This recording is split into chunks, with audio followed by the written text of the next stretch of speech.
dans la journée du 20 juin 2020 et nous sommes ici à Toronto, Canada. Vous voyez derrière, vous voyez qu'il y a une photo de qui? Le plus grand voleur de la République. On ne peut pas dire le plus grand voleur de la République. L'un des plus grands voleurs de la République du Congo, Sassou Nguesso Christelle Denis. Il est là derrière. Donc nous allons traiter le cas Sassou Nguesso Christelle Denis aujourd'hui. Éventuellement de ce que nous appelons Miami Gate. Miami Gate. Vous vous souvenez, hein? Penelope Gate. Ceux qui se souviennent de Penelope Gate, de Fillon, hein? L'homme politique français qui a été pris la main dans la poche avec sa femme qui touchait beaucoup d'argent revenant du Parlement français. Vous vous souvenez? Voilà, donc nous sommes dans l'affaire Miami Gate de Sassou Nguesso Christelle Denis. Je crois que vous avez tous vu cette publication, pas ça, mais il y a une autre publication, je vais essayer de voir, qu'on appelle Miami Gate. Hein, on va intituler ça Miami Gate. Donc permettez-moi simplement d'aller donc regarder ça. Pourquoi je vais faire ça? Parce qu'on va jouer ça en audio. Comme ça, vous allez écouter ça en audio. Et quand nous allons écouter ça en audio, on pourra donc, en même temps, je vous le ramène ici. Miami Gate. C'est triste, cette affaire, vraiment du Congo, un pays riche, mais on est bâillonné par une famille, un clan. Et nous semblons en train d'applaudir. On ne peut pas accepter ça. Ah oui, vous allez certainement l'accepter, mais nous non. Nous, on va se battre corps et âme pour mettre terme à ce vol, à ce pillage organisé qui est en train de nous enfumer le pays. Bon voilà, donc c'est ça, Miami Gate. Et donc je vais simplement aller regarder si je peux jouer ce message-là en audio. J'ai envie que vous puissiez écouter ça en audio. Comme ça, personne ne peut nier hein, que bon, c'est une falsification. Bon, je crois que c'est sorti même déjà. A lawsuit to seize Congo minister's $3 million Biscayne Bay penthouse. After Miami's real estate boom and bust a decade ago, one of the many foreign buyers who swooped in to snap up a luxury high-rise condo overlooking Biscayne Bay was a minister of parliament in the Republic of the Congo. Denis Christel Sassou Nguesso, whose father has been president of the oil-rich Central African nation since the late 1970s, transferred millions of dollars through an unknown associate to bank accounts in South Florida to buy the condo for $2.8 million in the 900 Biscayne Bay Tower, court records show. At the closing of the sale, he used his alias, Denis Christel. In a civil forfeiture case filed in Miami, federal prosecutors say the president's son bought the 3,500 square foot penthouse apartment with money stolen from the Congo's national oil company and are suing to seize the condo in what they describe as an alleged international money laundering conspiracy. The condo at 900 Biscayne Boulevard is listed as the defendant in the civil case. Nguesso and his wife, Natalie Bumba Pembe, are not named as defendants, nor have they been charged with a crime. The Congo condo, penthouse unit number 6107, was purchased by Nguesso in October 2012, but he transferred the title of the property to his wife 4 years later to hide his ownership, prosecutors say. The 3-bedroom, 4-bath unit, located at the top of the 650-foot tower at 900 Biscayne Boulevard just across from a waterfront park with art and science museums, has been on the market for $3 million since last year, according to local real estate listings. A property manager for the Biscayne Bay building, Scott Snipes, declined to comment Wednesday. Nguesso could not be reached for comment, and no one is listed as his attorney on the case docket in Miami federal court. A comment from the Republic of the Congo could not be obtained because its embassy in Washington, D.C., and consular services have been temporarily shut down since the coronavirus pandemic struck the United States in March. As the son of the Congo's president and an executive with the state-owned oil company, Nguesso was able to exert his influence over the nation's entire petroleum industry, stealing millions and soliciting bribes to enrich himself, according to the forfeiture lawsuit filed by Assistant U.S. Attorney Adrienne Rosen. She described Nguesso, deputy manager at Société Nationale des Pétroles du Congo, as the gatekeeper to Congo's oil wealth. According to the suit, Nguesso embezzled millions of dollars from the state-owned oil company and funneled the misappropriated funds into accounts in the names of his various shell companies to conceal his role in acquiring foreign property, including the Miami condo. Nguesso transferred about $10.3 million to bank accounts in South Florida opened by an associate, identified as a Gabonese native with U.S. citizenship. Between 2009 and 2016, the suit says, Millions from those transfers were used to buy not only the Biscayne Bay penthouse but also cover taxes, condo fees and maintenance expenses. Ngeso also used money he had stolen from the Congo's national oil company to purchase a second residential property for $2.4 million in Coral Gables, the suit says. He acquired that property in his first wife's name, Danielle Ognanaso, according to the suit. No address was listed in the suit for that purchase in 2009, but property records show her name as the buyer of a 4,200 square foot home with a pool at 2715 Cordova Street. It's not clear why prosecutors, who are assisted by Homeland Security investigations, are not trying to seize that property too. The U.S. Attorney's Office declined to comment. The Congo minister's acquisitions came years before the Treasury Department started requiring title insurance companies to identify the names of people behind shell companies in all-cash real estate transactions in Miami and 11 other U.S. cities, including New York and Los Angeles, because of the influx of tainted foreign money derived from corruption, bribery, and embezzlement. Rosen, the prosecutor who filed the suit, pointed out that Ngeso acquired wealth far in excess of his income as an executive with the Congo's state-owned oil company, living extravagantly in Miami, Los Angeles, and Paris. During a visit to Miami in January 2016, Ngeso told U.S. Customs officials that he made $460,000 a year as a deputy manager with Société Nationale des Pétroles du Congo, and that he owned no real estate in the United States, the suit says. But from 2007 to 2017, the Congo's minister spent $29 million acquiring properties in the Miami area and Paris and providing a lavish lifestyle for him and his family. In addition, Rosen said, he brought about $3.7 million in cash into the United States between 2011 and 2016, and that's just what he declared to Customs. Next article. Alors, je crois que là vous venez d'entendre ça. Voilà, donc on va simplement fermer cette page-là. Voilà, et on va aller repartir à notre direct. Bon, je crois que vous avez bien entendu ça. Et on va repartir. Voilà. Donc, bon, là c'est passé en anglais. Hein? C'est en anglais. On va donc l'expliquer en français. Il s'agit ici ce que nous appelons Miami Gate. Denis Christel Sassou Nguesso et ses femmes. Hein?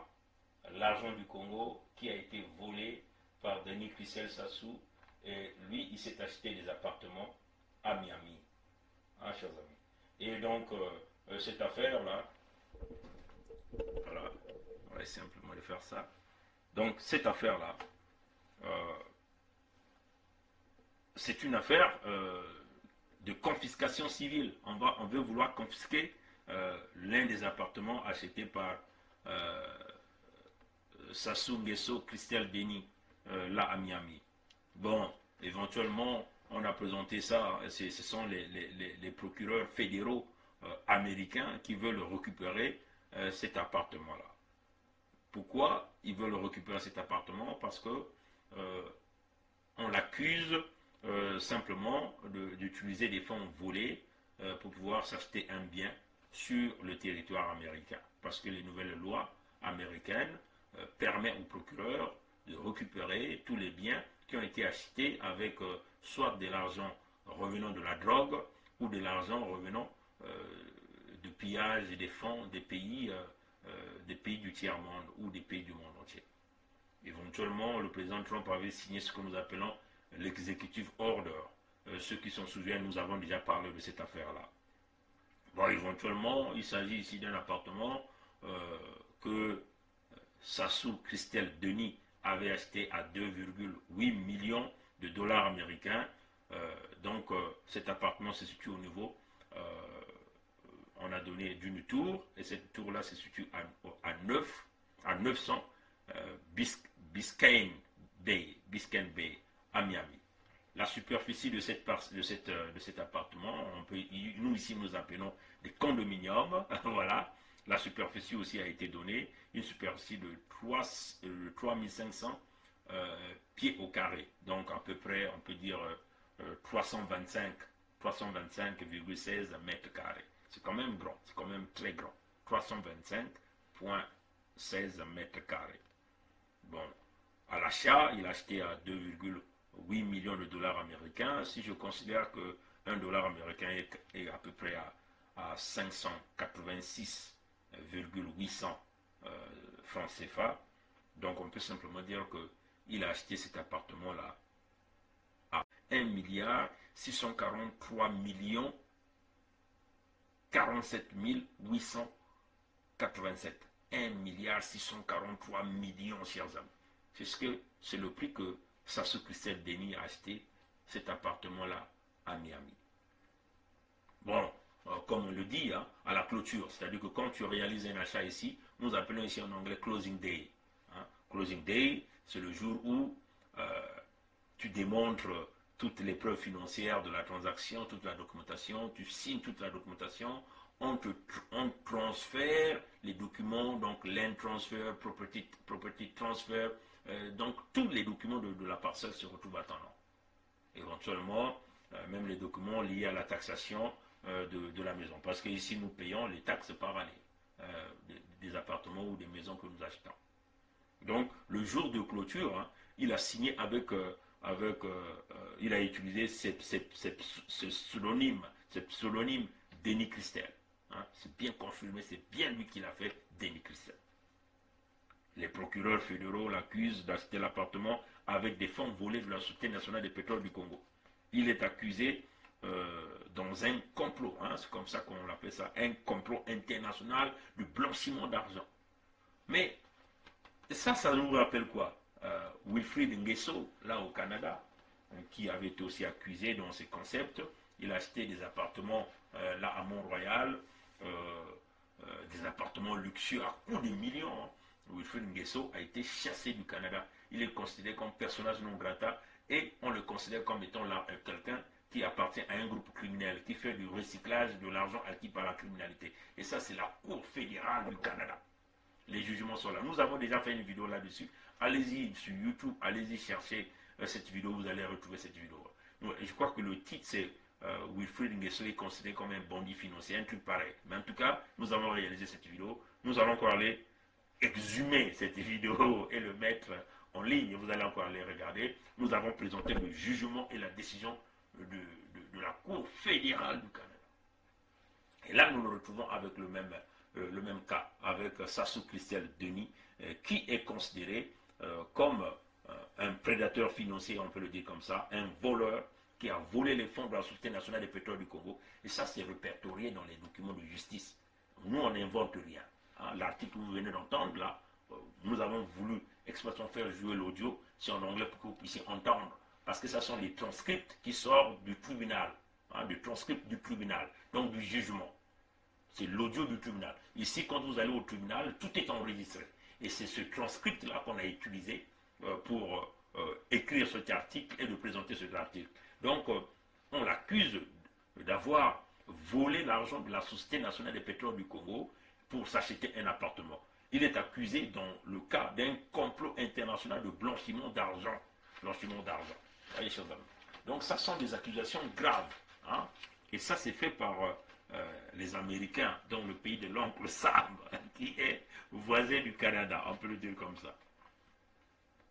Bon, comme vous le voyez dans les documents, on parle aussi du nom de son épouse, de Nathalie Boumba Pembe. Nathalie Boumba Pembe. Elle aussi, elle fait partie. Mais vous devez comprendre ici, c'est quoi? La stratégie d'Nguesso, c'est que on vole de l'argent, on achète des biens et on donne ces biens-là aux femmes. Et donc, en réalité, les femmes, les cousins, les amis deviennent des propriétaires. Mais ce sont des biens qui ont été achetés avec l'argent du Congo volé.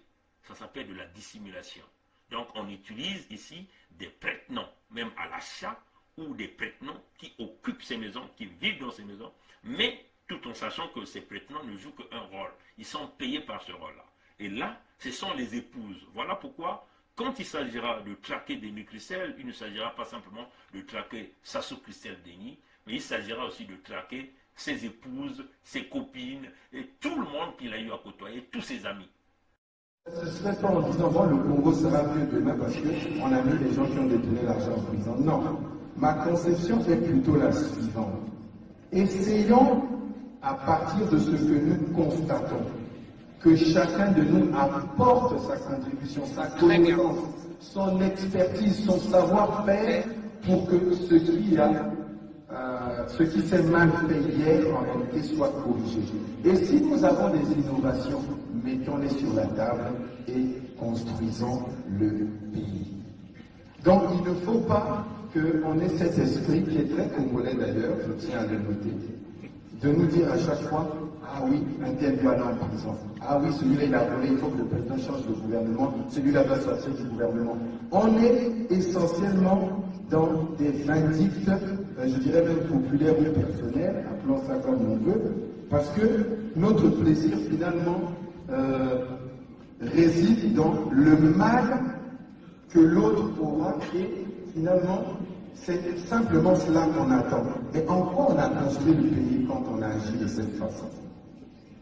C'est peut-être pour ça qu'on voit, moi je le dis souvent dans les discussions que j'ai avec certains amis, mais en voyage, on n'a jamais vu de combattants sénégalais. On n'a jamais vu de combattants ivoiriens ni burkinabés. On ne voit que des combattants congolais et des deux Congos au passage. Bon. Pourtant, il y en a, quand on parle avec eux, qui ont des compétences à faire valoir. On se demande qu'est-ce qu'ils font à Paris, en train de critiquer sur les réseaux sociaux l'action du gouvernement ou de critiquer tout ce qui se fait au pays. Mais si les choses ne se passent pas convenablement, viens dans ton propre pays, viens porter la contradiction au Congo et essaye de faire avancer et évoluer les choses de manière différente. Mais la critique permanente, la calomnie, j'en ai parlé tout à l'heure, la délation, l'esprit de jalousie, tout ça ne fera pas avancer le Congo. Donc, monsieur, je suis tout... C'est tout le cercle. On ne peut pas épargner quelqu'un. Tout le monde doit être sur notre ligne de mire quand on fera le recouvrement des fonds volés du Congo. C'est cela. Et ça, il faut l'extendre à tout le monde, à Bouya Joseph, à Galis Ganongo, à Ondongo Gilbert, à Deningo Kana, bref, à Wilfried Etoka, toute cette magouille que vous connaissez, tout ce monde-là, c'est avec tout le monde qu'il faut faire. Il faut même voir les Gandians, hein, personne ne va être épargné. Les faux députés, la fausse opposition, les Nzaki Mabiala, les Kolela parfaits. Il faut faire une traçabilité pour faire le recouvrement de tous les biens, ce que nous appelons en anglais tous les assets. Parce que tous les biens qu'ils détiennent, ils les ont acquis avec les fonds du contribuable qu'ils ont volés ou ils ont acquis par le biais de la magouille, de la manipulation, et tout ça au détriment du peuple congolais. Donc, on le dit, Nathalie Bumba Pembe, qui est l'une des épouses de Lenny Christel, fait partie de ce que nous appelons Miami Gate dans cette affaire de cet appartement. Et puis, ce condo, on a donné le numéro. Et donc, c'est bien le numéro 6107. Donc, 6107 a été acheté en octobre 2012. Donc, encore comme on a dit, en octobre 2012, ce type l'avait acquis à 1 milliard 643 millions 40 897 francs CFA. Donc, on peut simplement dire 1 milliard, il avait acquis en octobre 2012 au prix de 1 milliard 643 millions de francs CFA. En complicité avec l'une de ses épouses qu'on appelle ici Nathalie Bumba Pembe. Voilà. Maintenant, qu'est-ce que le type a fait? Quand il a acheté, 4 ans après, il a transféré donc le titre de propriété à sa femme. Ah, ça c'est la manipulation, hein, c'est la partie que j'ai failli confondre. Comment le nom de sa femme s'est retrouvé? Comment le nom de Nathalie Bumba Pembe s'est retrouvé? 4 ans après. Donc il achète en octobre 2012. 4 ans après, donc on peut simplement considérer 4 ans après, on peut simplement dire octobre 2016. Octobre 2016, qu'est-ce qu'il fait? Il transfère le titre de propriété à sa femme. Toujours la manigance. Parce que ce qui appartient à ta femme t'appartient, parce que vous êtes là dans un mariage de biens communs. On doute fort qu'il a fait un mariage de biens séparés. La plupart des jeunes aujourd'hui arrivent à faire un mariage des biens communs. Déjà, ça n'a même pas de sens, faire un mariage avec des biens séparés. Vous voyez, chers amis. Donc, 4 ans après, il transfère le titre de propriété à sa femme, donc on peut simplement dire octobre 2016. Pourquoi il le fait? C'est pour dissimuler, effacer les traces. Ah, chers amis, effacer les traces. Voilà.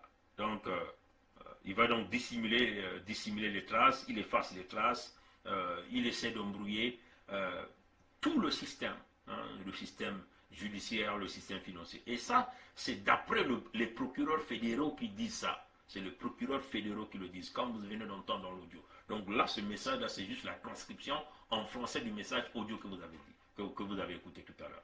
Ouais, chers amis. Donc, on essaie de donner la description de cet appartement. On dit que l'appartement se retrouve au sommet de la tour. Donc, on peut dire simplement un immeuble de 650 pieds. 650 pieds, c'est à peu près, on peut dire, quasiment 200 mètres. Hein, quasiment 200 mètres. C'est quasiment 200 mètres. Un immeuble de hauteur, hein, quasiment 200 mètres de hauteur. Donc, l'appartement se retrouve au sommet. Vous savez, ici, hein, ici, quand vous achetez des appartements pareils, plus vous allez en hauteur, plus vous payez plus. Donc, voilà pourquoi vous avez vu le prix d'achat de 1 milliard 650, 640 et quelques millions de francs CFA. Ben, c'est dû à ça. Plus vous allez en hauteur, plus vous payez plus. Parce que vous avez une bonne vue quasiment de tout le monde. Et on dit que l'appartement a 3 chambres et 4 salles de bain. 4 salles, voilà, les gens là, c'est incroyable. Ça, c'est vraiment de l'exagération. 4 salles de bain. Ah, chers amis. Mais bon, chez eux ici, quand on dit 4 salles de bain, c'est pas comme nos appartements, c'est pas comme nos maisons ici c'est pas comme nos salles de bain dans nos maisons ici, parce que nos maisons, ça coûte rien devant les Nguesso. Hein, pour eux, quand on dit 4 salles de bain, ces salles de bain là sont bien équipées. Hein, tout est à l'intérieur. Hein, et on dit que l'appartement était en face d'un parc, au bord de l'eau, en face des musées d'art et de sciences. Hein. Et depuis une année, pour essayer de se libérer de ça, parce qu'il est sur la loupe internationale du fait qu'il fait le blanchiment d'argent, du fait qu'il est dans le vol, il a voulu donc vendre l'appartement. Donc depuis une année, il a mis l'appartement sur le marché. Donc quand vous rentrez dans le système immobilier, là vous allez retrouver l'appartement est sur le marché. Donc en vente. Bien, il le vend à 3 millions de dollars américains. 3 millions, donc à 1 milliard 760 millions et 400 000 francs CFA. Donc 1 milliard 760 millions et 400 et quelques mille francs CFA. 1 milliard 760. Donc c'est là où il est en train de vendre. Il veut faire un petit profit. Voilà. C'est une façon de vous dire que c'est un mécanisme que tout le système est en train de faire. Hein. Vous vous souvenez, hein, les Bouillards Jean-Jacques ont déjà acheté des immeubles là à Montréal. Hein. Et on mettra encore cette vidéo-là en ligne. Du haut du Mont-Royal, l'un des plus beaux points de vue de la ville. Ici, dans le Vieux-Port, Montréal, carte postale. Le visage de la métropole change au quotidien. Le journaliste Hugo Jonca du bureau d'enquête surveille attentivement sur une base régulière les transactions immobilières. C'était en juin 2016, en plein boom des condos à Griffintown. Il y a une transaction un jour qui attire mon attention, c'est celle d'Ibrahim Hissène Bourma.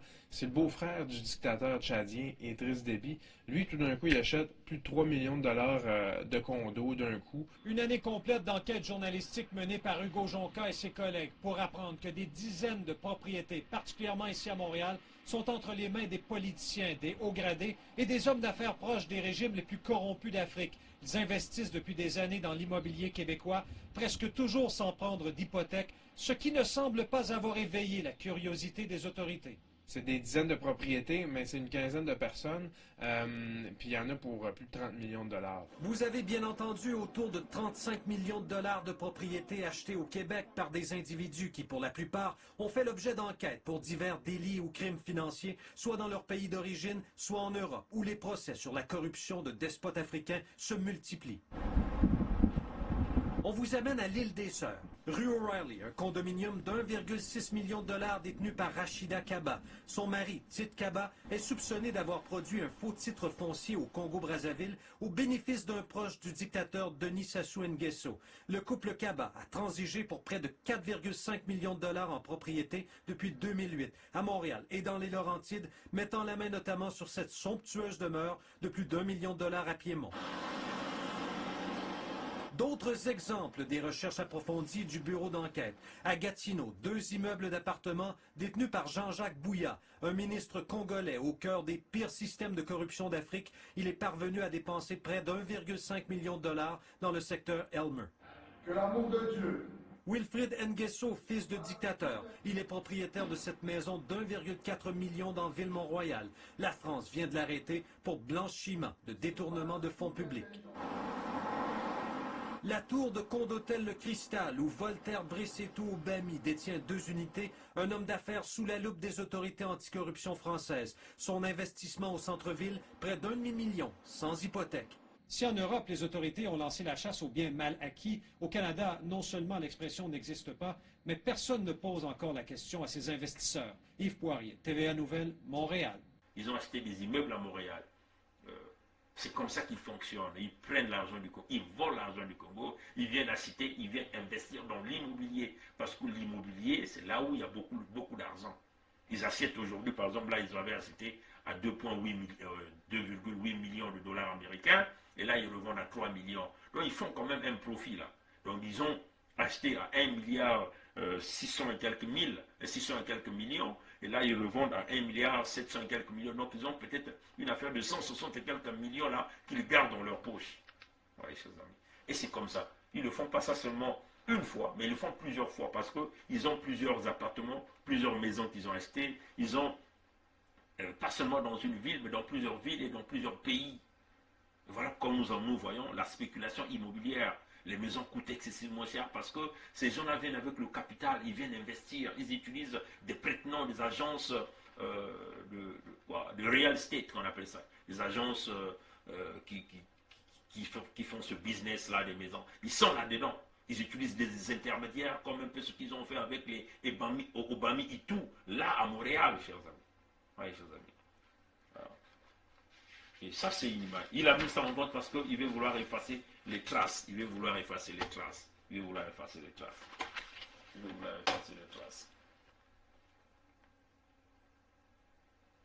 Bon, comme vous avez entendu, le tribunal a dit Nguesso n'a jamais fait de commentaire. Donc, éventuellement, Sassou Christelle Denis n'a jamais fait de commentaire sur cette affaire parce qu'il sait que c'est une réalité, c'est une vérité. Si c'était le mensonge, mais nous pensons qu'ils devaient déjà vous envoyer leurs avocats, les avocats qu'ils payent avec les fonds du Congo, pour faire des démentis sur les médias, soit la plupart du temps ce sont les médias français qu'ils utilisent pour faire ces démentis, hein, chers amis.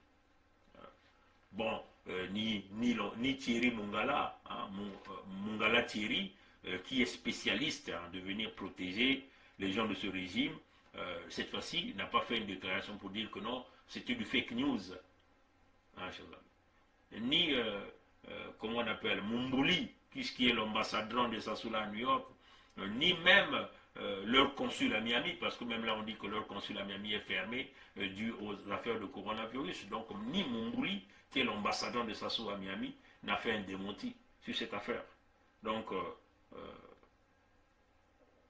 et encore, ce qui était grave, que au tribunal, Sassou Christelle Denis n'est même pas représenté par un avocat. Quand même curieux, hein, chers amis. Ça montre vraiment la volonté manifeste de se taire et de se cacher. Parce qu'il sait qu'il fait affaire là aux Américains, donc tu ne peux pas tergiverser. Ou encore en prenant les services d'un avocat, puisque l'avocat va être obligé de dire la vérité, il y aura des médias, il y aura des caméras, il y aura tout le monde. Ce serait simplement exploser l'affaire. Donc les Nguesso ont simplement décidé d'aller dans un profil bas pour faire taire cette affaire. Ils n'ont même pas embauché un avocat, quand même curieux. Même la fameuse épouse, pourquoi elle n'embauche pas l'avocat Nathalie Boumba Pembe, pourquoi elle n'embauche pas un avocat? Curieux, hein, chers amis, tu as une affaire pareille, on veut vouloir récupérer ta maison, tu n'embauches pas l'avocat. Hein, chers amis. Voilà, c'est le gaspillage, parce que pour eux, récupérer une maison qui a coûté 2,8 millions de dollars américains. Donc une affaire de 1 milliard 600 quelques millions de francs CFA, pour eux, c'est rien. Parce qu'ils n'ont jamais acquis ça avec les fonds avec leur effort ou leur sueur. Donc on jette, on brûle l'argent du Congo par la fenêtre. On peut récupérer, on s'en fout. Mais c'est là où mon adrénaline commence à augmenter. Un voleur de ce fils. Le père, c'est un voleur. Tous les enfants sont des voleurs. De Karine Wesso, où va l'argent des générations futures? Je vais poser les 3 questions, une question et une réponse. Où va l'argent des générations futures? Ben, si des générations futures, c'est qu'il est pour les générations futures et gardé pour cela. Et on ne va pas donner à cette demoiselle, non? Il existe une réserve aujourd'hui pour ces générations futures, Monsieur le Président? Mais c'est l'objet, non, du projet. Réserve pour les générations futures, oui. Et vous voulez qu'on puisse laisser ces gens-là en liberté?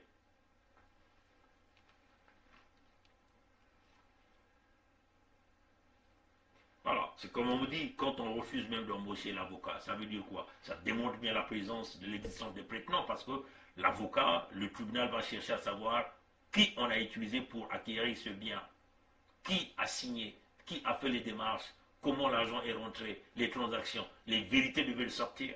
Donc on doit protéger tous les prétendants, tous ceux qui travaillent pour eux. Et comme ça, Lenzo Mathias ose venir nous dire d'une table ronde, ou le Bonaventure Mbaya ose venir nous parler d'un dialogue, ou quiconque veut vouloir nous parler d'une quelconque élection. Et vous êtes malade. Ça ne va pas du tout là.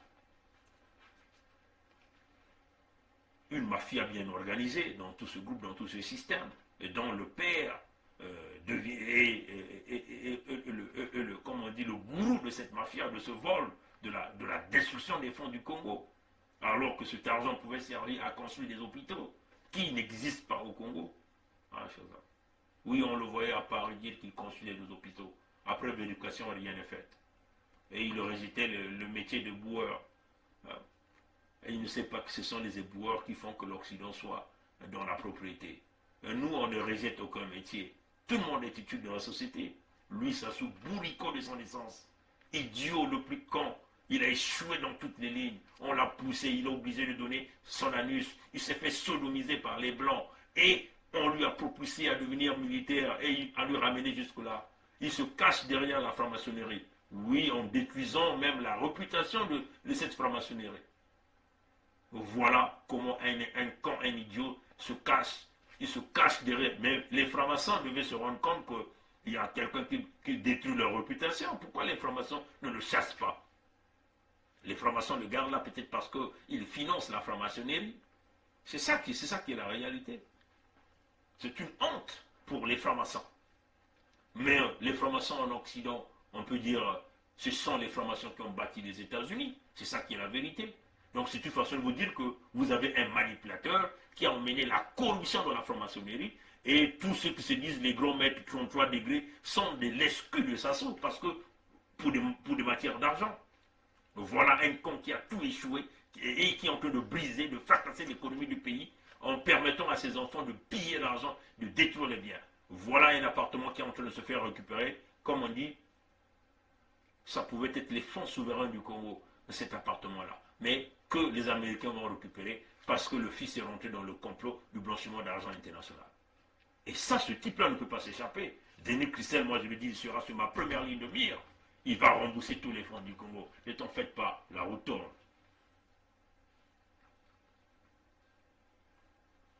Bon, le tribunal l'a reconnu, ça c'est d'après le tribunal, on dit Sassou Nguesso, Denis Christel utilise le trafic d'influence, le paiement des pots de vin et le vol pour acquérir cet appartement. Et c'est ce que le tribunal a dit, c'est ce que les procureurs ont dit. Mais nous savons, les pots de vin, pour eux, c'est une démarche normale, c'est une respiration. Le trafic d'influence, mais ça c'est connu.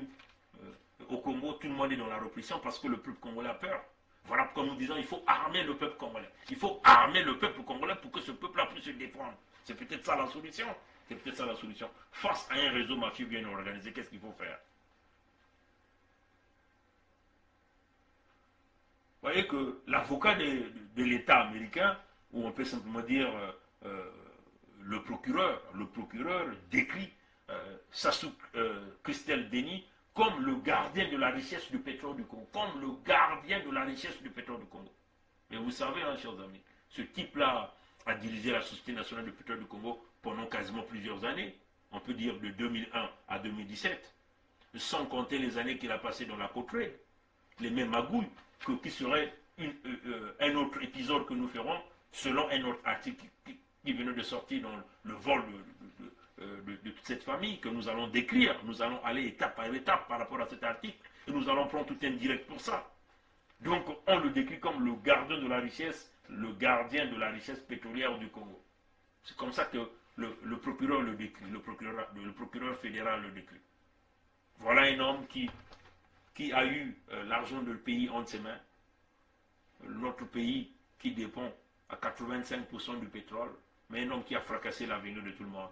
Et vous osez dire quoi? Vous osez dire que vous allez vous asseoir sur une même table avec un criminel comme ça, reconnu internationalement. Il est reconnu criminel, voleur internationalement. Celui qui a fracassé le rêve de tout un chacun de nous.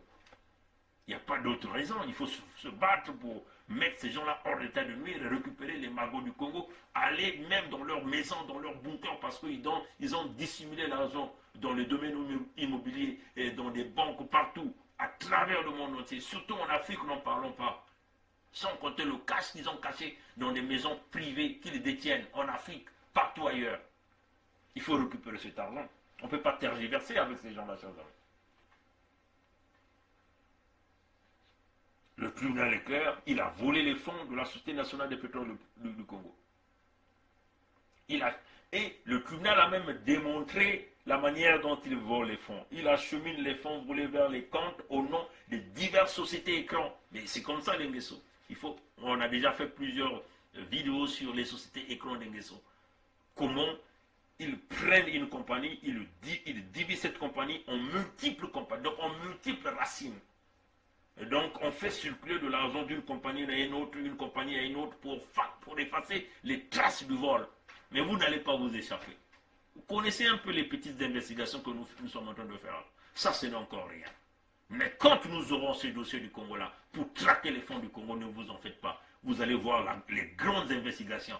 Vous serez surpris comment nous allons dénicher tout. Nous allons tout exhumer partout où vous avez caché cet argent. Vous ne nous connaissez pas.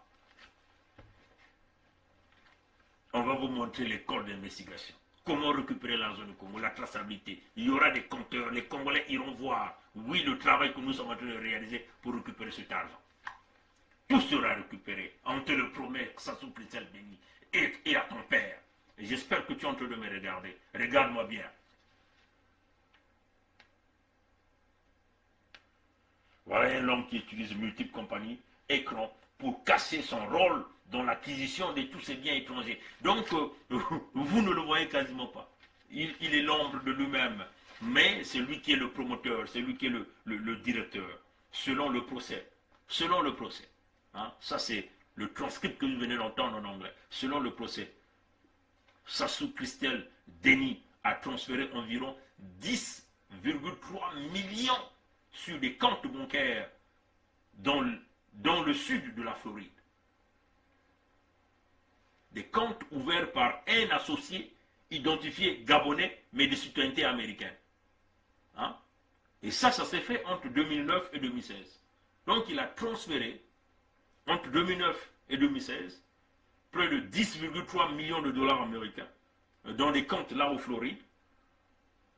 Des comptes qu'un prête-nom a ouvert, un prête-nom qui est gabonais, mais il a la double citoyenneté, donc il est aussi américain. Donc c'est ce type-là qui a ouvert ces comptes-là.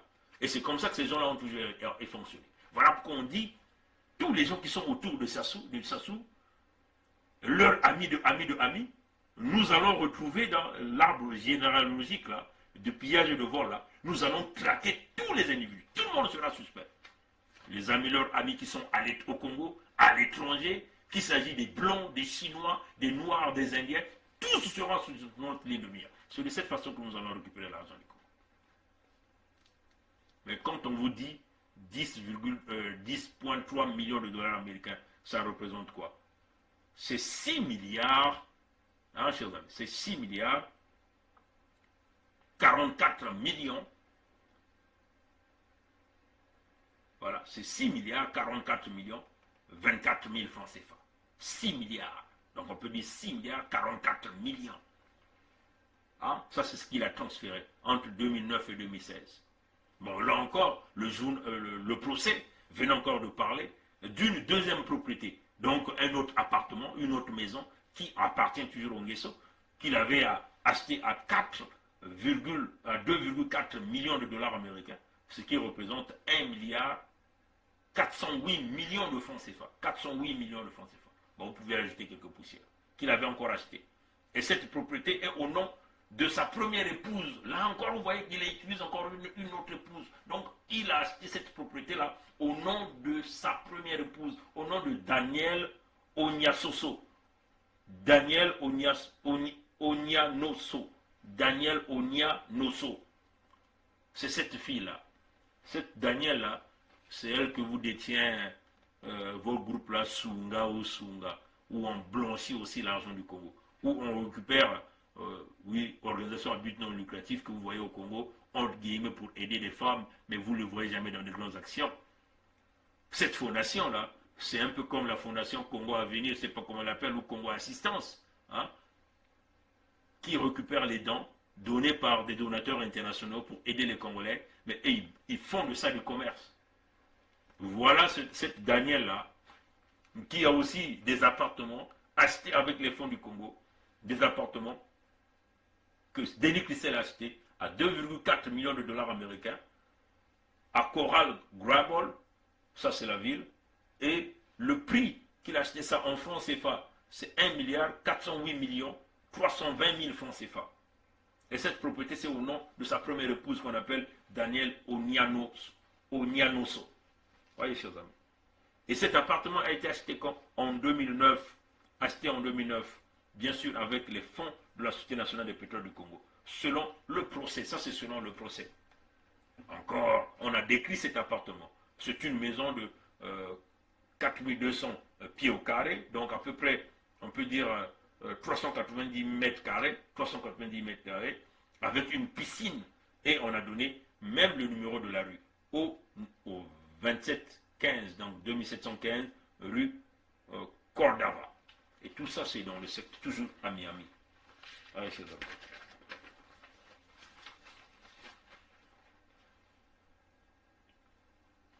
Bon, il faut le dire qu'il n'a pas que des appartements à Miami, il a des appartements à New York, il a des appartements à Los Angeles. Ça, c'est le procès qui le dit.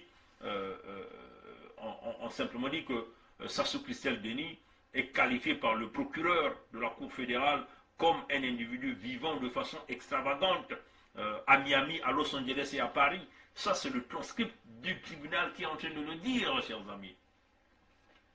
Bon, la Cour continue, la Cour dit, lors de sa visite à Miami en janvier 2016, Sassou Nguesso Christel Denis a déclaré aux autorités douanières des USA qu'il gagnait,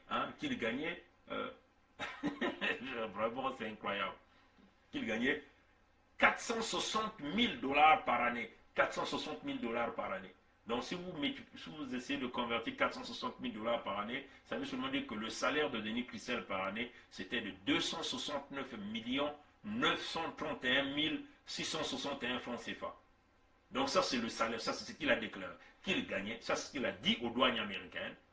Quand il a visité les États-Unis en janvier 2016, il dit que son salaire à la Société nationale de pétrole du Congo, c'était 269 931 000 francs CFA par année. Maintenant, si vous essayez de voir son salaire par mois, donc on peut dire que par mois, il gagnait 22 millions 494 000, 22 millions 480 000 par mois. Ça, c'est le salaire d'un bourrico comme Denis Christel à la Société nationale de pétrole du Congo. Voyez, chers amis. Ça, c'est ce qu'on appelle la distribution des fonds du Congo dans la famille. On prend les enfants, on leur met à des postes clés et on leur distribue. Ils volent le Congo dans leur famille. Mais ce sont les mêmes types de salaires que Wilfried Nguesso avait déclaré ici avec sa compagnie Socotron. Voyez, c'est le pillage de l'argent, c'est le vol. Parce qu'un bourrico comme Denis Christel, qui n'a aucun diplôme, comment peut-il se retrouver à l'étape de cadre et gagner aussi une somme? Quelle est la grille salariale recueillie de l'État congolais, étant fonctionnaire de l'État? Parce que quand vous êtes à la Société nationale des pétroles du Congo, vous êtes fonctionnaire de l'État. Comment un directeur de la Société nationale des pétroles du Congo peut-il gagner plus qu'un ministre, plus que même le ministre, plus que les salaires des ministres, c'est 15 millions, plus que son ministre, donc son chef, sa hiérarchie? C'est une honte. C'est une honte. Et encore, il avait menti les douanes américaines qui n'avaient aucun bien aux États-Unis lors de ce voyage-là. Ils n'avaient aucun bien. C'est une façon de vous dire que c'est une famille de menteurs. Tout ce qu'ils ont toujours dit, c'est le mensonge. Là encore, ils ont menti. Mais là, les douanes, ils ont menti les douanes. Mais là, le tribunal démontre autre chose, qu'il a des biens aux États-Unis. Bon, entre 2007 et 2017, Sassou Christelle Denis a dépensé, on dit bien a dépensé, 29 millions de dollars américains pour acquérir ses propriétés dans la région de Miami et à Paris. Ça, c'est ce que le tribunal est en train de demander. Entre 2007 et 2017, il a dépensé plus de 29 millions de dollars pour s'acheter des biens à Miami et à Paris. Ça, ce n'est qu'à Miami et à Paris, sans compter Los Angeles, New York et les autres villes, Atlanta, ainsi de suite. 29 millions de dollars américains, nous avons essayé de convertir ça en francs CFA. C'est 17 milliards, 17 millions 351 000 francs CFA. C'est 17 milliards, chers amis. 17 millions 351 000 francs CFA. Et ça, c'est ce qu'il a utilisé, l'argent du Congo qu'il a volé pour s'acheter des maisons entre 2007 et 2017 à Miami et dans le secteur du Paris.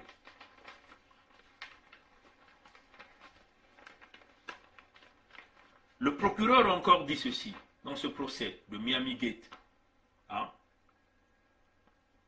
que Sassou Christelle Denis a apporté environ 3,7 millions en espèces aux États-Unis entre 2011 et 2016. En espèces.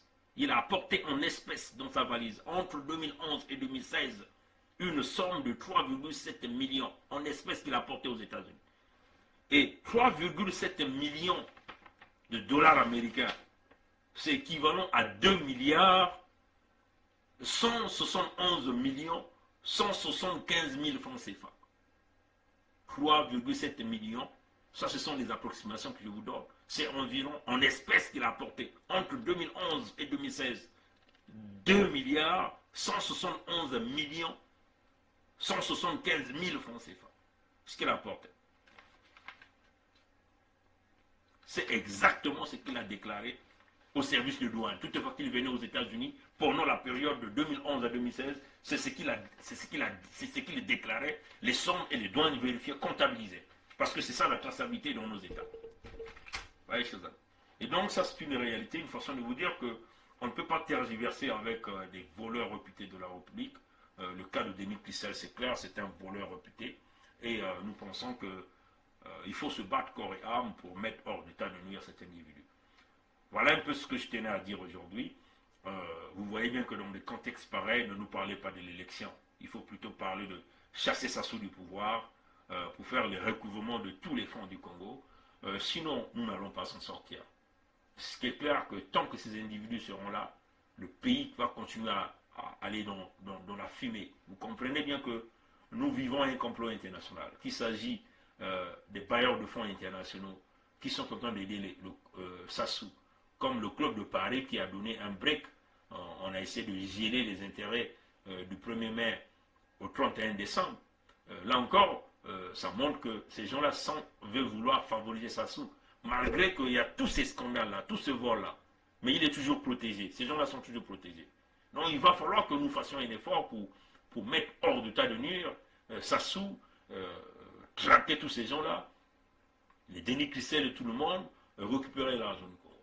Bon, là encore, vous venez certainement de voir la décision de la Chine. Nous avons mis le transcript du discours du président de Xi Jinping discours qu'il a tenu le 17 juin à Pékin sur un sommet sur l'Afrique, Chine, regardant comment la Chine pouvait aider l'Afrique dans le cas de coronavirus. Ce transcript est là sur notre mur Facebook. Nous avons mis tout le transcript en français. Vous pouvez aller le lire.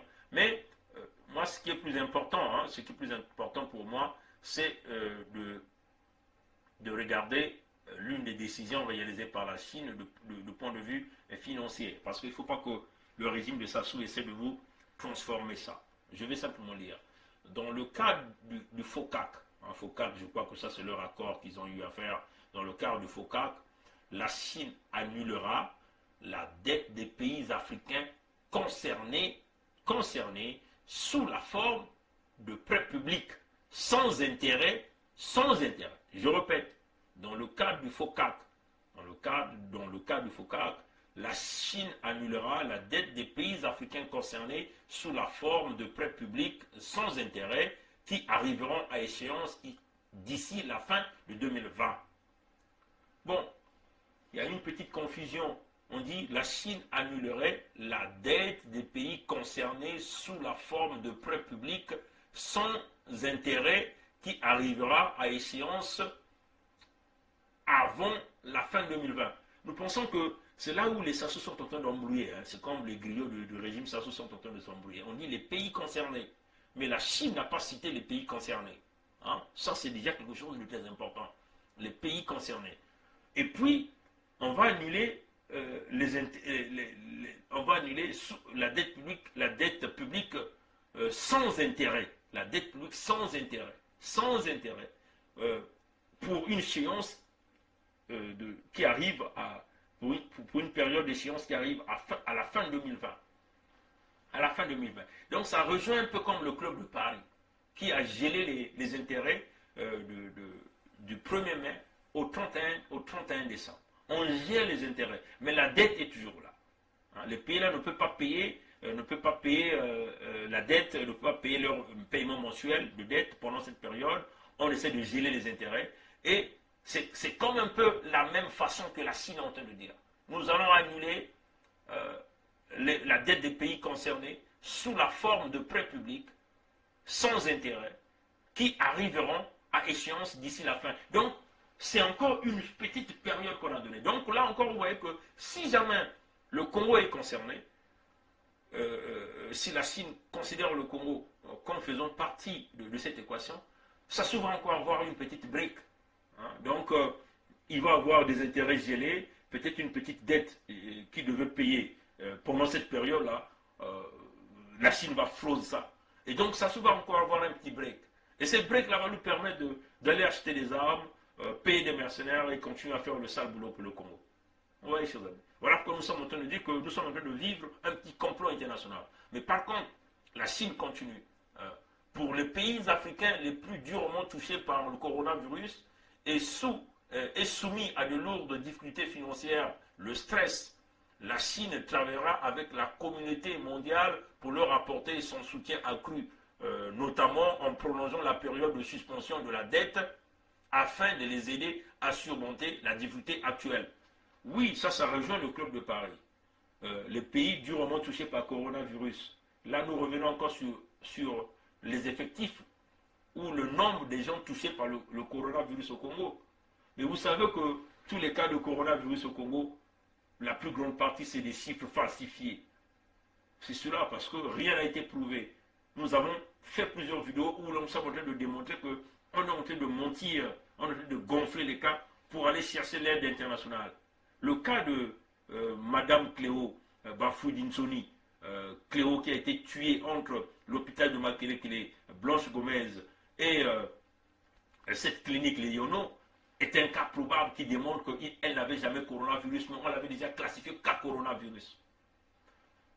Les scénarios que Raoul Chocolat a montré à Pointe-Noire, c'est encore démontré que c'est de la manipulation, il n'y a pas de cas coronavirus. Nous avons fait jouer des audios où on tue des gens plus à l'hôpital. Parce que les gens tirent des perdièmes derrière ces assassinats de masse programmés. Et donc vous voyez que les effectifs de coronavirus sont manipulés. par Sassou pour aller chercher les fonds, ces aides. Vous comprenez donc pourquoi Sassou a encore prolongé de 20 jours le confinement du Congo. Vous le savez qu'il a encore prolongé.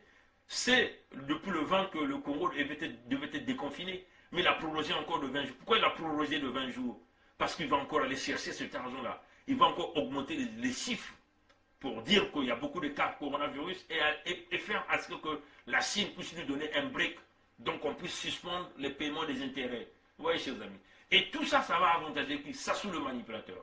Mais nous osons croire que la Chine n'est pas aussi bête. La Chine comprend qu'on fait face à un escroc.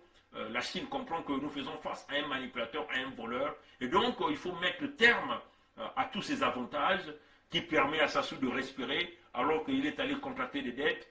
Et d'une part, il continue d'acheter des armes. D'une part, il continue de payer les mercenaires. Et de l'autre part, cet argent qu'on donne au brick à Sassou ne lui permet pas de construire ni les hôpitaux, ni d'équiper les hôpitaux pour pouvoir véritablement traiter les Congolais. Alors vous comprenez que tout le discours qu'il avait dit au niveau de Paris, lorsqu'il avait rencontré la fausse diaspora de Paris à cette époque, où il disait qu'il construisait des hôpitaux, aujourd'hui nous sommes face à un véritable tribunal qui est coronavirus, qui a démontré qu'aucun hôpital n'a été construit et que le Congo vit aujourd'hui sous la perfusion des aides internationales.